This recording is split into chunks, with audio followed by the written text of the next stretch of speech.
तो hello guys, आज हम एक नए टॉपिक की शुरुआत करते हैं जिसका नाम है वैदिक सभ्यता। वैदिक सभ्यता को हम देखते हैं। तो शुरू करते हैं हमारी क्लास को वैदिक सभ्यता को लेकर। तो वैदिक सभ्यता का जो काल माना जाता है वो 1500 ईसा पूर्व से 1600 ईसा पूर्व माना जाता है, यानी इसके मध्य के काल को वैदिक सभ्यता कहा जाता है। इस वैदिक सभ्यता को दो भागों में बांटा गया है, जिसमें पहली है पूर्व वैदिक काल, दूसरा है उत्तर वैदिक काल।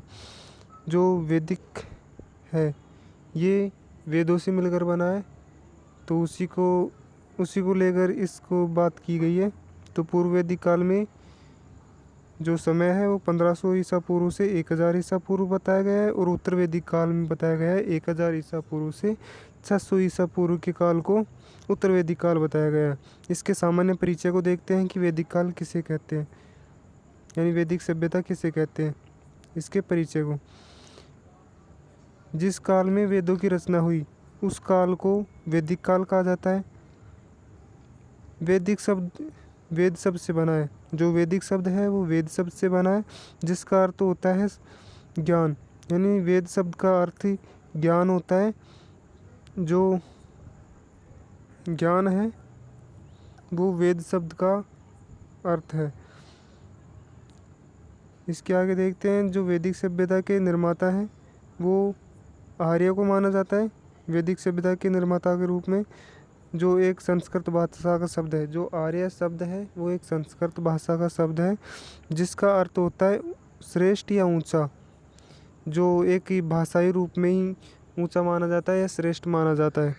ये कोई सामान्य परिचय की बात। दोबारा देखते हैं क्या है। तो इसके सामान्य परिचय में ये कहा गया है कि जो वैदिक सभ्यता है वो उसकी रचना है वो वेदों से हुई है, यानी जो वेदों की रचना हुई है उसी काल को वैदिक काल कहा जाता है। और वैदिक शब्द है वो वेद शब्द से बना है, और वेद शब्द है का अर्थ होता है ज्ञान, यानी इसका जो अर्थ होता है ज्ञान होता है। और वैदिक सभ्यता के निर्माता के रूप को में माना जाता है आर्य लोगों को, जो एक संस्कृत भाषा का शब्द है। इसका अर्थ होता है क्या, श्रेष्ठ यानी ऊंचा, जो एक भाषाई रूप में होता है। ये हो गई सामान्य परिचय में। अब इसके मूल निवास के ऊपर कुछ विद्वानों के अलग अलग मत हैं, उसको देख लेते हैं कि जो आर्य लोग हैं वो कहाँ से आए थे या कौन थे। जिसमें सबसे पहले है मैक्स मूलर महोदय। मैक्स मूलर महोदय के अनुसार जो ये आर्य थे मध्य एशिया से आए थे। यानी मैक्स मूलर क्या कहता है कि जो ये आर्य लोग थे वो एक मध्य एशिया से भारत की तरफ आए थे। जो मध्य एशिया में आल्पस पर्वत है, जो भारत में या मध्य एशिया में जो आल्पस पर्वतमाला है उसी के आसपास के क्षेत्र में इन आर्य लोगों को का जन्म स्थान माना जाता है, या ये वहाँ पे रहते थे, वहाँ से भारत की ओर आए थे। ये कहा जाता है मैक्स मूलर के द्वारा। इसके बाद में दूसरा है डॉक्टर संपूर्णानंद, जो कहते हैं कि जो आल्पस पर्वत है उसी पर्वत के आसपास के क्षेत्र से भारत आए थे। यानी ये दोनों मैक्स मूलर और डॉक्टर संपूर्णानंद इन दोनों के मत एक ही है, जो ये आल्पस पर्वत के आसपास के क्षेत्र से इनकी उत्पत्ति बताते हैं जो भारत में आई थे। इसके अलावा जो बाल गंगाधर तिलक है वो क्या कहते हैं, जो बाल गंगाधर तिलक है वो आर्कटिक क्षेत्र, यानी जो उत्तरी ध्रुव है उसी को आर्कटिक क्षेत्र कहा जाता है, वहाँ से ये भारत की ओर आए थे। यानी इसका जो जन्म स्थान है ये जहाँ के निवासी माने जाते हैं बाल गंगाधर तिलक के अनुसार, तो वो माने जाते हैं आर्कटिक क्षेत्र के, यानी उत्तरी ध्रुव की।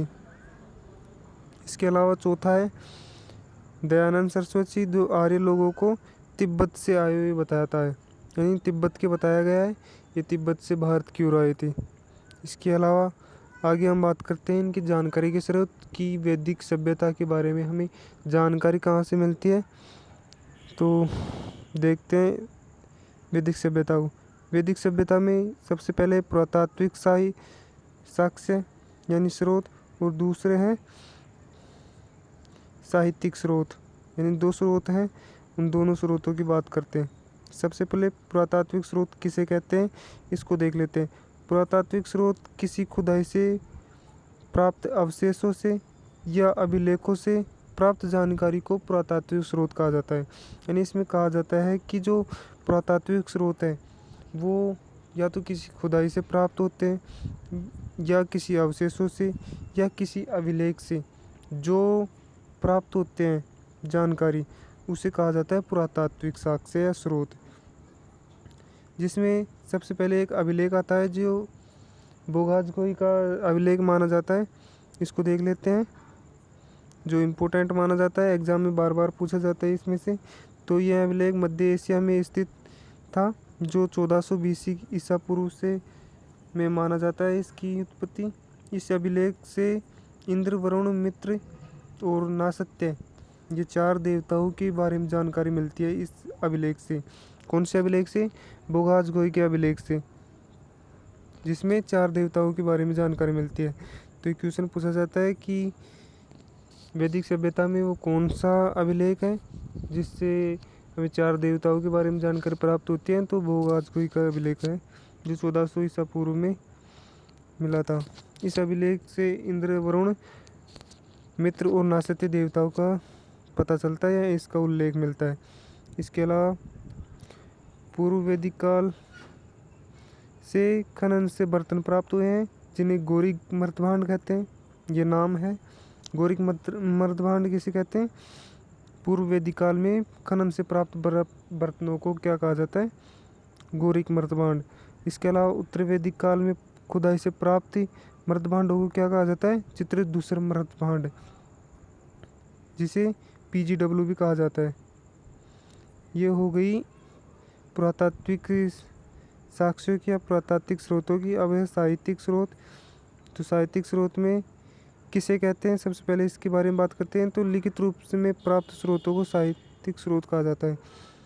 जैसे किसी वेदों में, पुराणों में या कोई बुक हो, उसमें प्राप्त जो स्रोत होंगे उनको साहित्यिक स्रोत कहा जाता है, यानी लिखित रूप में जो प्राप्त होंगे उनको। तो हम देखते हैं साहित्यिक स्रोतों में जानकारी हमें वेदों से प्राप्त होती है, यानी जो वैदिक साहित्य है यानी वैदिक सभ्यता है, उसमें जो जानकारी हमें साहित्यिक स्रोतों में मिलती है वो वेदों से मिलती है। जो वेद कितने थे? 4 थे, उनके बारे में हम बात करेंगे। जिसमें पहला है ऋग्वेद। ऋग्वेद से प्राप्त हुई है, तो ऋग्वेद के बारे में देख लेते हैं। यह सबसे प्राचीन वेद है। जो ऋग्वेद है सबसे प्राचीन वेद है। इसके संकलनकर्ता कौन है? कृष्ण द्वैपायन वेदव्यास है, जिसे शॉर्टकट वेदव्यास बोलते हैं। इसमें 10 मंडल है, यानी 10 अध्याय है। मंडल का मतलब अध्याय होता है। और 1028 सूक्त हैं, यानी 1028 सूक्त हैं, जिसे मंत्र कहा जाता है। ये बात हो गई इसकी सामान्य जानकारी। इनमें प्रथम एवं 10वां मंडल सबसे नया है, यानी पहला अध्याय और 10वां अध्याय ये सबसे नए अध्याय माने जाते हैं। इसमें से ही क्वेश्चन बनता है। तृतीय मंडल में गायत्री मंत्र का उल्लेख मिलता है, जिसकी रचना विश्वामित्र ने की थी। यानी जो ऋग्वेद है इसमें गायत्री मंत्र का उल्लेख मिलता है, जिसकी रचना किसने की थी? विश्वामित्र ने। ये बात होगी जो क्वेश्चन बन सकता है यहाँ से। इसके अलावा 7वां मंडल जो इम्पोर्टेंट मंडल है या जो इम्पोर्टेंट अध्याय है वेदों में, ऋग्वेद में, उसको देख रहे हैं हम। तो 7वां मंडल में 10 राज युद्ध का वर्णन मिलता है, जो आर्य व अनार्यों के बीच में हुआ था, जिसमें एक सुधांश नामक राजा ने 10 अन्य राजाओं के साथ युद्ध किया, जो रावी नदी के तट पर हुआ था, जिसका वर्णन मिलता है। तो ये बात हो गई युद्ध के अनुसार, जिसका नाम ना 10 राज युद्ध का नाम कहा जाता है।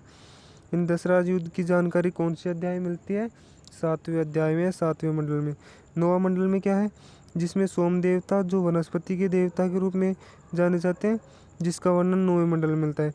यानी जो वनस्पति के देवता सोम देवता है, उसका जो उल्लेख मिलता है वो 9वें मंडल में मिलता है। और 10वें मंडल में वर्ण व्यवस्था का वर्णन मिलता है, जो एक सबसे नवीन मंडल या सबसे नवीन अध्याय माना जाता है, जिसमें किसका? वर्ण व्यवस्था का वर्णन मिलता है। वर्ण व्यवस्था यानी जातिवादी के बारे में मिलता है। इसमें सामवेद दूसरा जो वेद है सामवेद है। इस वेद को संगीत का वेद कहा जाता है, जो 7 स्वरों का सर्वप्रथम प्रयोग किया गया है। यानी सामवेद किसे कहते हैं? इसका सामान्य अर्थ होता है संगीत का वेद। जो 7 स्वर है उसका जो सर्वप्रथम प्रथम प्रयोग हुआ था इसी सामवेद में हुआ था। यहीं से 7 स्वरों का उल्लेख मिलता है। इसके अलावा यजुर्वेद है जो तीसरा वेद है, इसको देखते हैं। तो यज्ञ की विधियों का वर्णन मिलता है इसमें रचना गद्य और पद दोनों में मिलती है। यानी इसमें जो रचनाएं की गई हैं वो गद्य और पद दोनों ही तरीके से की गई है और इसमें यज्ञ विधियों का वर्णन मिलता है। ये बात हो गई यजुर्वेद के अंदर। इसके अलावा चौथा है अथर्ववेद। इसमें क्या मिलता है, तो यह वेदों में सबसे नवीन वेद है जिसमें सामाजिक जीवन से जुड़े जादू टोना, वशीकरण, विवाह, रोग आदि का वर्गीकरण मिलता है। इसे ब्रह्मवेद या श्रेष्ठ भी कहा जाता है। ब्रह्मवेद का मतलब होता है श्रेष्ठ, जो अथर्ववेद को कहा जाता है। ये बात हो गई हमारे वैदिक सभ्यता की, जिसकी हमें सामान्य जानकारी पढ़ लिया है, या इम्पोर्टेंट या छोटे क्वेश्चंस जहाँ से बनेंगे वो देख लिए हैं। इसकी जो डिटेल में क्लास और भी अच्छी होगी वो मैं बोर्ड पे कराऊंगा। तो इसी तरह से आप ही हमारे चैनल को लाइक, शेयर एंड कमेंट वगैरह करते रहिए, जिससे मेरा भी मनोबल बढ़ता रहे। Thank you. और इसके नोट्स प्राप्त करना चाहे PDF के रूप में तो मेरे नंबर है 880790088585। वहाँ पे आप मेरे साथ व्हाट्सएप पे जुड़ करके और PDF प्राप्त कर सकती हो, या इसके अलावा हमारी जो टेलीग्राम की लिंक है उसको ज्वाइन कर सकते हैं, जिसका नाम है गमन स्टडी। Thank you.